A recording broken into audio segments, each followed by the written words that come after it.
Hello friends, ഇന്ന് നമുക്ക് twin flame ജേണിയിൽ throat ചക്രയുടെ importance എന്തൊക്കെയാണെന്ന് നോക്കാം. അതുപോലെ അത് ഹീൽ ചെയ്യേണ്ട മെത്തേഡ്സ് എന്തൊക്കെയാണെന്ന് ചെറിയ ടിപ്സൊക്കെ ആയിട്ട് പറയാം. അപ്പോൾ നമ്മുടെ ഈ ഒരു ട്വിൻ ഫ്ലെയിം ജേണിയിൽ വരുമ്പോൾ ത്രോട്ട് ചക്ര എന്ന് പറയുമ്പോൾ അത് വളരെ പ്രധാനപ്പെട്ട ഒരു എനർജി സെൻ്ററാണ്. കാരണം നമ്മൾ സത്യം പറയാൻ, നമ്മുടെ കമ്മ്യൂണിക്കേഷൻ നടത്താൻ, നമ്മുടെ സോളിൻ്റെ ഒരു വോയിസ് ഇതിനൊക്കെ പ്രതിനിധീകരിക്കുന്നതാണ് ത്രോട്ട് ചക്ര. അപ്പോൾ ഒരു ഡിവൈൻ ഫെമിനൈൻ്റെ ത്രോട്ട് ചക്ര ആക്റ്റീവ് ആണ് എന്നുണ്ടെന്നുണ്ടെങ്കിൽ, അല്ലെങ്കിൽ ആക്റ്റീവ് ആകുന്നതിൻ്റെ ഒരു സയൻസ് എന്ന് പറഞ്ഞു കഴിഞ്ഞാൽ നമ്മുടെ ശരീരത്തിലുണ്ടാകുന്ന ചെറിയ ചെറിയ മാറ്റങ്ങൾ കൊണ്ട് നമുക്ക് മനസ്സിലാക്കാൻ സാധിക്കും. അതായത് നമ്മുടെ കഴുത്തിൽ ചെറിയൊരു പ്രഷർ അല്ലെങ്കിൽ ഒരു വൈബ്രേഷൻ പോലെയൊക്കെ ഫീൽ ചെയ്യാറുണ്ടോ നിങ്ങൾക്ക്? അതുപോലെ തന്നെ നമ്മുടെ ത്രോട്ടിന് ഒരു ടൈറ്റ്നെസ് ഫീൽ ചെയ്യുക, ചിലപ്പോൾ പെട്ടെന്ന് കഫ് വരിക, പെട്ടെന്നായിരിക്കും വരിക. പിന്നെ ചിലർ പറയുന്നത് കേട്ടിട്ടുണ്ട് കഴുത്തിന് ചുറ്റും ചെറിയ ചൂട് പോലെ ഫീൽ ചെയ്യുന്നതെന്നൊക്കെ. അപ്പോൾ ഇത് എന്തുകൊണ്ടാണെന്ന് വെച്ചാൽ നമ്മൾ ഏറെ നാളായിട്ട് എന്തെങ്കിലും തരത്തിലുള്ള വികാരങ്ങൾ, അതായത് വിഷമങ്ങൾ അടക്കി വെച്ചതൊക്കെ നമ്മുടെ പുറത്ത് വരാനും, അതുപോലെ തന്നെ നമ്മൾ പെട്ടെന്ന് കരയാനും ഒക്കെ തോന്നും നമുക്ക് ഈ സമയത്ത്. അപ്പോൾ സ്വന്തം വേദനകൾ തുറന്ന് പറയാൻ നമ്മൾ ആഗ്രഹിക്കുക എന്ന് പറയുന്നത് നമ്മുടെ ത്രോട്ട് ചക്ര ആക്ടിവേഷൻ്റെ ഒരു സൈനാണ്. ഇനി നമ്മൾക്ക് എത്രയൊക്കെ നമ്മൾ ശ്രമിച്ചിട്ടും നമുക്കൊരു കാര്യം പറയാതിരിക്കാൻ കഴിയുന്നില്ല, തുറന്ന് പറയാതിരിക്കാൻ കഴിയുന്നില്ല. അതുപോലെ തന്നെ നമ്മൾക്ക് ഒരു കാര്യം മറ്റൊരാളോട് പറയാനുണ്ട്, അതായത് നമുക്കൊരു ബൗണ്ടറി വെക്കണം, അല്ലെങ്കിൽ അത്രയും കാര്യങ്ങൾ തുറന്ന് സംസാരിക്കാനുണ്ട്. പിന്നെ നമ്മൾക്ക് ഒരുപാട് കാര്യങ്ങൾ എഴുതണം, പറയണം, പാട്ട് പാടണം, നമ്മുടെ ക്രിയേറ്റീവായിട്ടുള്ള എക്സ്പ്രഷൻസൊക്കെ നമുക്ക് കൂട്ടണം. ഇത്തരത്തിലുള്ള ചിന്തകൾ വരുമ്പോഴൊക്കെ നമ്മളുടെ ത്രോട്ട് ചക്ര ആക്ടിവേറ്റ് ആയി എന്നുള്ള, അല്ലെങ്കിൽ ആക്ടിവേറ്റ് ആയിക്കൊണ്ടിരിക്കുന്നു എന്നുള്ളതിൻ്റെ സയൻസാണ്. അപ്പോൾ സാധാരണയായിട്ട് നമ്മുടെ ആത്മവിശ്വാസം തിരിച്ചു കിട്ടാമെന്ന് പറയും. നമുക്ക് ആത്മവിശ്വാസം തിരിച്ചു കിട്ടുന്ന ആ ഒരു സ്റ്റേജ് എത്തുമ്പോൾ നമുക്കൊന്ന് കണക്ട് ചെയ്യാം, നമ്മുടെ ത്രോട്ട് ചക്ര അത്രത്തോളം ആക്ടിവേറ്റ് ആയിക്കൊണ്ടിരിക്കുന്നു എന്നുള്ളത്. ഒരു ഡിവൈൻ ഫെമിനൈൻ അവരവരുടെ ഒരു ഹീലിംഗ് പ്രോസസ്സ്, അല്ലെങ്കിൽ അവരുടെ ഒരു ചക്രയുടെ ഒരു എനർജി ലെവൽ ഹൈ ആകുമ്പോൾ ഇതിവിടെ ഒരു എനർജി മിററിങ് നടക്കും. അതായത് DF ത്രോട്ട് ചക്ര ഹീൽ ചെയ്യാനായിട്ട് തുടങ്ങുമ്പോൾ DMനും അവിടെ കമ്മ്യൂണിക്കേഷൻ ഓപ്പൺ ആവും. അതാണ് ആ ഒരു എനർജി മിററിങ് എന്ന് പറഞ്ഞു കഴിഞ്ഞാൽ. പിന്നെ ചിലർ പറയുന്നത് കേൾക്കാം, ഒരാൾക്ക് പറയാനുള്ള കാര്യം മറ്റേയാളും അതേ ഒരു എനർജി അവർക്ക് അവിടെ ഫീൽ ചെയ്തിരുന്നു എന്നുള്ളത് പിന്നീടുള്ള ഒരു കമ്മ്യൂണിക്കേഷനിലൂടെ മനസ്സിലാക്കിയിട്ടൊക്കെ ഉണ്ട് എന്ന് പറയാനായിട്ടുണ്ട്. അപ്പോൾ അതിന് നമ്മൾ എന്ത് പറയും? ടെലിപ്പതിക് കണക്ഷൻ എന്ന് പറയും. ടെലിപ്പതിക്കായിട്ട് ആ ഒരു എനർജി കണക്റ്റ് ആവാമെന്ന് പറയും. ഇനി നമുക്ക് DF സത്യം പറയാനായിട്ട് തുടങ്ങുമ്പോൾ ശരിക്കും ഇവിടെ DMൻ്റെ സപ്രസ്ഡ് ആയിട്ടുള്ള ഇമോഷൻസ് അവർക്ക് അവിടെ ആക്ടിവേറ്റ് ആവും. അപ്പോൾ അതുകൊണ്ട് തന്നെയാണ് ഈ ഒരു ട്വിൻ ഫ്ലെയിം ഡയനാമിക്സിൽ ഒരു സോൾ ഹീൽ ചെയ്യുമ്പോൾ മറ്റേ സോളും അതിൻ്റെ എനർജി അവിടെ ബാധിക്കും, അല്ലെങ്കിൽ എഫക്റ്റ് ചെയ്യുമെന്ന് പറയുന്നതിൻ്റെ ഒരു റീസൺ. ത്രോട്ട് ചക്ര ഓപ്പൺ ആകുമ്പോൾ ട്വിൻ ഫ്ലെയിം റീയൂണിയൻ എന്ന് പറയുന്നൊരു സംഭവം ഉണ്ടാകും. അപ്പോൾ അതിലുണ്ടാകുന്നൊരു മാറ്റങ്ങൾ എന്ന് പറയുമ്പോൾ ഒരു റീയൂണിയൻ വരുമ്പോൾ, അതായത് മിനി റീയൂണിയനിൽ നടക്കുമ്പോൾ അവിടെ ഒരു ഹോണസ്റ്റ് ആയിട്ടുള്ള കമ്മ്യൂണിക്കേഷൻ വരുന്നുണ്ടോ എന്ന് നോക്കാം. മിസ്അണ്ടർസ്റ്റാൻഡിങ്സ് ഒക്കെ കുറഞ്ഞ് വളരെ സത്യസന്ധമായിട്ടൊരു സംസാരം നമുക്ക് ഫീൽ ചെയ്യും ഇവിടെയും അവിടെയും.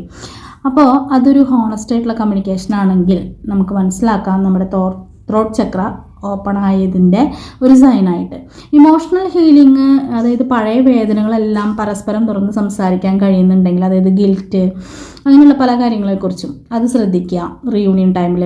പിന്നെ നമുക്ക് ഒരു ഒതൻറ്റിക് ആയിട്ടുള്ളൊരു കണക്ഷൻ, നമ്മൾ മാസ്ക് ഇല്ലാത്ത രീതിയിൽ വളരെ ട്രാൻസ്പെറൻ്റ് ആയിട്ടുള്ള ഒരു ബന്ധമായിട്ട് എല്ലാ കാര്യങ്ങളെയും നമുക്ക് പങ്കുവെക്കാൻ സാധിക്കുന്നുണ്ടോ എന്നുള്ളത് ശ്രദ്ധിക്കുക. പിന്നെ DMനും DFനും തമ്മിൽ എപ്പോഴും ഒരു എനർജി ബാലൻസിങ് ഉണ്ടാവുമല്ലോ, അത് നിങ്ങൾക്കറിയാം. അപ്പോൾ ഇവിടെ റീയൂണിയൻ ആകുന്ന സമയത്ത്, റീയൂണിയനോട് അടുക്കുന്ന സമയത്ത് ഈ ഒരു എനർജി ബാലൻസിങ് എന്ന് പറയുന്നത് അവിടെ സ്റ്റേബിൾ ആയിരിക്കും. അപ്പോൾ വളരെ ഈ ഒരു ട്വിൻ ഫ്ലെയിം ജേണിയിൽ നമുക്ക് ത്രോട്ട് ചക്ര ആക്ടിവേഷൻ പലപ്പോഴും ഉദ്ദേശിക്കുന്നത് എന്താണെന്ന് വെച്ചാൽ, ഇത് നമ്മുടെ സോള് വളരെ ഓപ്പണായി അവിടെ മിണ്ടാതിരിക്കില്ല. നമ്മുടെ എല്ലാ കാർമിക് പാറ്റേൺസും അവസാനിപ്പിക്കാൻ വേണ്ടിയിട്ട് നമ്മുടെ ആത്മാവിൻ്റെ ശബ്ദം, ആ ഡിവൈൻ ഫെമിനൈൻ്റെ റിയൽ വോയിസ് അവിടെ നമ്മൾ തിരിച്ചു പിടിക്കുന്നു എന്നുള്ളതാണ്. ത്രോട്ട് ചക്ര നമുക്ക് ഹീൽ ചെയ്യുന്നതിന് പല വിധത്തിലുള്ള മാർഗ്ഗങ്ങളുണ്ട്. അപ്പോൾ ഒന്നെന്ന് പറഞ്ഞു കഴിഞ്ഞാൽ, നമുക്ക് പലർക്കും പല ക്യാരക്ടേഴ്സ് ആയിരിക്കുമല്ലോ. അപ്പോൾ ചെറിയ കാര്യങ്ങൾക്ക് പോലും ചിലവർ അറിഞ്ഞോ അറിയാതെയോ അത് ഹൈഡ് ചെയ്ത് വെക്കുക. അതായത് നുണ പറയുന്ന പോലെ ഒരു പ്രേരണ ഉണ്ടായിരിക്കും. അപ്പോൾ നമ്മൾ ഫസ്റ്റ് എല്ലാത്തിനോടും ഒരു സത്യസന്ധത പാലിക്കുക എന്നുള്ളതാണ്. അപ്പോൾ അഭിപ്രായങ്ങൾ പറയുമ്പോൾ സ്വതന്ത്രമായി തുറന്ന് സംസാരിക്കുക. പിന്നെ നമുക്ക് എന്താണോ തോന്നുന്നത് അത് നമ്മൾ ബ്ലോക്ക് ചെയ്ത് വെക്കാതെ നമ്മൾ തുറന്ന് സംസാരിക്കുക. അത് ആരോടാണെങ്കിലും എന്ത് തന്നെയാണെങ്കിലും. അപ്പോൾ എന്താ സംഭവിക്കുക വെച്ചാൽ നമ്മുടെ ആ അടഞ്ഞിരിക്കുന്ന ആ ഒരു എനർജീനെ നമ്മൾ തുറക്കുകയാണ് ചെയ്യുന്നത്. പിന്നെ നമുക്ക് ജേർണലിങ് ചെയ്യുന്നത് വഴി നമുക്ക് അത് ഹീൽ ചെയ്യാൻ പറ്റും. അതായത് നമുക്ക് പറയാൻ പറ്റാത്ത കാര്യങ്ങളുണ്ടായിരിക്കും. അപ്പോൾ നമ്മൾ അത്തരം കാര്യങ്ങൾ എന്ത് ചെയ്യണം, നമ്മൾ മനസ്സ് തുറന്ന് എഴുതണം. നമുക്ക് ആരോടെങ്കിലുള്ള ദേഷ്യമായിരിക്കാം, മറ്റെന്തെങ്കിലും സ്നേഹമായിരിക്കാം, ഇനി എന്ത് തന്നെ ദുഃഖമായാലും നമുക്കത് എഴുതാം. അപ്പോൾ നമ്മുടെ ത്രോട്ട് ചക്രയിലെ അടച്ചു വെച്ചിട്ടുള്ള ആ ഒരു ഊർജ്ജത്തിനെ ഈ ഒരു ജേർണലിങ് വഴി നമുക്ക് ഓപ്പൺ ചെയ്യാനായിട്ട് സഹായിക്കും. പിന്നെ നമുക്ക് നമ്മുടെ വോയിസ് എങ്ങനെയാണ് നമ്മൾ റേസ് ചെയ്യുക, ഉറക്കെ പാട്ടുകൾ പാടാം, മന്ത്രങ്ങൾ ജപിക്കുന്നത് വഴി. പിന്നെ നമ്മൾ റീഡിങ് ഉള്ള ആളുകളൊക്കെ ആണെങ്കിൽ നല്ല രീതിയിൽ റീഡിങ് ചെയ്യാം. ഇതിൻ്റെ ഫലമായിട്ട് എന്താ സംഭവിക്കുന്നതെന്ന് നിങ്ങൾ ചോദിച്ചാൽ നമ്മുടെ കഴുത്തിലുള്ള ഒരു ഊർജം അവിടെ അനങ്ങാതെ കിടക്കല്ല ചെയ്യുന്നത്. അപ്പോൾ അത് അവിടെ ചലിക്കുന്നുണ്ട്. പിന്നെ നമുക്ക് മന്ത്രധ്യാനം എന്ന് പറയും. അതായത് ത്രോട്ട് ചക്രയുടെ ഒരു ബീജ് മന്ത്രം എന്ന് പറയുന്നത് ഹം എന്നുള്ളതാണ്. അപ്പോൾ നമുക്കതൊരു മെഡിറ്റേഷൻ്റെ രൂപത്തിൽ നമ്മൾ ശ്വാസം ഉള്ളിലോട്ട് എടുക്കുമ്പോൾ ഈ ശബ്ദം നമുക്ക് പതുക്കെ ഉച്ചരിക്കാവുന്നതാണ്. അപ്പോൾ ഇത് ത്രോട്ട് ചക്രയുടെ ഒരു ബാലൻസിങ്ങിന് ഈ ഒരു ബീജ് മന്ത്രം ഉപയോഗിച്ച് മെഡിറ്റേഷൻ ചെയ്യുന്നത് നന്നായിരിക്കും. അപ്പോൾ അതുപോലെ തന്നെയാണ് സത്യസന്ധമായ ആശയവിനിമയം. നേരത്തെ ഞാൻ പറഞ്ഞു, ഡിവൈൻ ഫെമിനൈൻ പലപ്പോഴും മറ്റുള്ളവരെ വേദനിപ്പിക്കാതിരിക്കാൻ വേണ്ടിയിട്ട് സ്വന്തം സത്യത്തെ പോലും ഉള്ളിലൊതുക്കി വെക്കുന്നവരുണ്ട്. അതിന് പകരം വളരെ ബഹുമാനത്തോടെ സംസാരിക്കുവാനും സത്യം മറച്ചു വെക്കാതെ സംസാരിക്കാനൊക്കെ പഠിക്കാം. പിന്നെ പഴയ ട്രോമാസൊക്കെ വല്ലതും ഉണ്ടെങ്കിൽ റിലീസ് ചെയ്യുക. അതായത് മുൻകാല വല്ല അനുഭവങ്ങളിൽ നിന്നൊക്കെ പലപ്പോഴും പല വേദനകളും ഉണ്ടായിട്ടുണ്ടെങ്കിൽ നമുക്കതൊരു പെയിനായിട്ട് ഇവിടെ ഒരു വേദന പോലെ ത്രോട്ട് ചക്രയുടെ അവിടെ ഇങ്ങനെ കിടക്കുന്നുണ്ടായിരിക്കും. അപ്പോൾ അതിനൊക്കെയുള്ളൊരു വഴി എന്ന് പറഞ്ഞു കഴിഞ്ഞാൽ മെഡിറ്റേഷൻ, അതുപോലെ തന്നെ ബ്രീത്തിങ് എക്സസൈസ്, ഇതൊക്കെയാണ്. അപ്പോൾ അങ്ങനെ വരുമ്പോൾ ആ ഒരു ട്രോമാസൊക്കെ അവിടെ ഹീലായി പോകും. പിന്നെ നമുക്ക് ക്രിയേറ്റീവായിട്ടുള്ള എക്സ്പ്രഷൻസ് ഉണ്ട് ത്രോട്ട് ചക്ര തുറക്കാൻ വേണ്ടിയിട്ട്.